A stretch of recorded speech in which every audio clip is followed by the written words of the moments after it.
ধুর ব্যাংটার ভাল লাগে না। কখন দেখ ঘরে বসে রয়েছি, দুর্গা পুজো এসে গেছে, কোথায় বাইরে বাইরে ঘুরবো তা না, ঘরে বসে বসে রিহার্সাল করছি। আমার বন্ধুরা মনে এত সব বাইরে ঘুরছে বসে বসে। কি আর করা যাবে, বাইরে গেলে মা বকবে, আবার কাকু ধমক দেবে, কিছু করারও নেই। কিন্তু ফুচকা না গেলে দুর্গা পুজোই অসম্পূর্ণ থাকবে। আমি মাকে গিয়ে বলি ব্যাং, বাবু ঠাকুর দেখতে যাচ্ছিস ঠিক আছে, কিন্তু ওই রাত জেগে যে ঠাকুর দেখবি না, আর তুই বিটকেল বন্ধুর সাথে একদম তো ঘুরবি না। সব কটা তো বিটকেল, তোকেও বিটকেল করে ছাড়বে। কিন্তু মা, ঠাকুর দেখার মজা তো আসলে রাত্রির বেলায় আসে বলো। আচ্ছা ঠিক আছে, সে যাবি যা, কিন্তু ওই তোর বন্ধুদের সাথে পড়ে ওই এক গাদা সেলফি তুলবি না বলে দিচ্ছি। মা দেখো, আমি বারবার বলছি, কিন্তু ওই ঠাকুর না দেখলে তো আমার চলে যাবে, কিন্তু ওই একটা সেলফি না তুললে আমার পেটে। এ বাবু একটু এদিকে আয় তো। হ্যাঁ বাবা আসছি। বাবু, তোদের সময় তো অনেক কিছু আছে, আমাদের সময় দেখ, তখন প্যান্ডেল বাঁশের ঝোপ দিয়ে বানানো। আরে বাবা, তোমার আর কি বলবো, এখনকার দিনের প্যান্ডেল যা দেখে মনে হয় বিয়ে বাড়ির মণ্ডপ আর ইনস্টাগ্রামের ফিল্টার সব এক জায়গায় করেই প্যান্ডেল বানানো হয়েছে। আচ্ছা বাবা, ওসব ঠিক আছে, এখন একটা কাজ করে সাইকেল না নিয়ে ওই পাড়ার মণ্ডপ থেকে একটু ঘুরে আসছি আমি। বাবু, এখানে সাইকেল রাখিস না, হট। আরে কাকু, আমি এখানে কোনো সাইকেল রাখতে আসিনি, এই যে দেখুন, এইটাই আমার হচ্ছে ভিআইপি বাস, এখান থেকে আমি ঠাকুর দেখতে যাবো।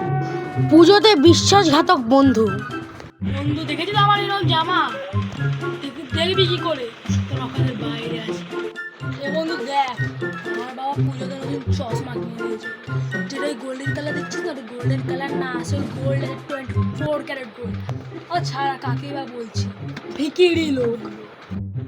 আরে বন্ধু রে, টাকা দিয়ে সব হয় না, পুজোয় আনন্দ করবো, মজা করবো, এটাই তো আসল পুজোর মজা ভাই। আরে ছাড় ভাই, তোদেরকে সব বলে কোনো লাভ নেই, তোরা সব অহংকারী বন্ধু। শ্রীভূমিতে ঠাকুর দেখতে যাওয়ার সময় মাজা বলে, প্যান্ডেল থেকে চলে এলাম, তাহলে এবার যাই। ওই আমাদের শ্রীভূমিতে খুব ভালো ঠাকুর উঠেছে, প্রচুর লাইন হলে ভালো জিনিসের তো একটু দম থাকে না। শ্রীভূমিতে যাবো, ঠাকুর দেখবো, একটু খাবো দাবো, চলে আসবো, ঠিক আছে? ও মা, আসি তাহলে। এদিকে সাবধানে যাবি। এ বাবু শোন শোন শোন শোন শোন, একটা কথা বলতে ভুলে আছি। মেলায় যাচ্ছিস যা, ওই এক গাদা পাপড়ি চাট, তারপর বিরিয়ানি, চাউমিন ওই একদম খাবি নে, বলে দিচ্ছি। রাত্রি যখন এসে বাড়িতে বলি মা পেটে ব্যথা করছে, হাউ করতে যাবো, আমি যাবো না তোর সাথে। আর শোন, আরেকটা ভালো কথা, তুমি আজকাল খুব ঠারকিগিরি করছো, কিন্তু ঠারকিগিরি করা বন্ধ করো। তাহলে এই চপ্পল দেখতে পাচ্ছ, এই চপ্পল সোজা গিয়ে তোমার এরকম। আরে মা, পুজো একটু না খেলে হয়, পুজো তো করাই খাবার জন্য। আচ্ছা ঠিক আছে, তোমারও না আমারও একটা রুটিন বানিয়ে দিচ্ছি, শোনো। এখান থেকে যাবো, আধা ঘন্টায় চলে যাবো, তারপর 5 মিনিট ঠাকুরকে দেখবো, 5 মিনিট ধরে এদিক ওদিক খালি ঘুরবো, আর 1 মিনিট টিকা নেবো, আর ওই তো 10 ঘন্টা মতন ধরে ফুচকা খাবো, আর ব্যাস বাড়ি চলে আসবো, আর কিছু করবো না। আর এই খাবার সাথে বাড়ি আমরা সেলফি তুলবো। আরে সেলফি তো না তুলে হবে না বলো, স্ন্যাপচ্যাটে স্টোরি না দিলে আর কি আমার ভালো ইনকামটা হবে? আর ইনকাম না হলে জামা কাপড় কিনবো কি করে?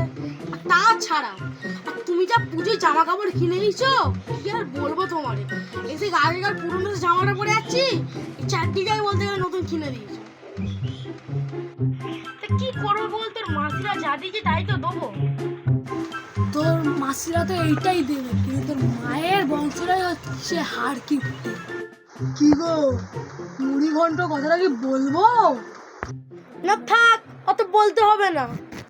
ও বাবা, বলো না বলো না, আমি একটু শুনি তোমাদের কি হয়েছিল এমন এত রাগারাগি। বাবু, তুই শুনবি? তাহলে শোন।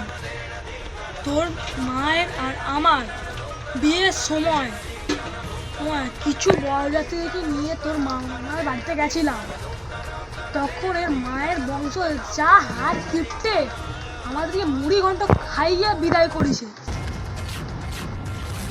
তা তোমরা যদি পরের দিন ভোর 3টার সময় বরযাত্রী নিয়ে আসে, তাহলে কি ওই বাসি রসগোল্লা খাওয়াবে?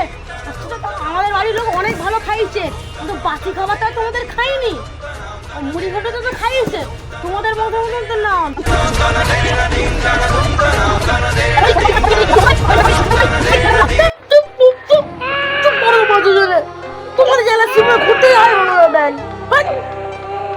আহা আমি পারি না আর পারি না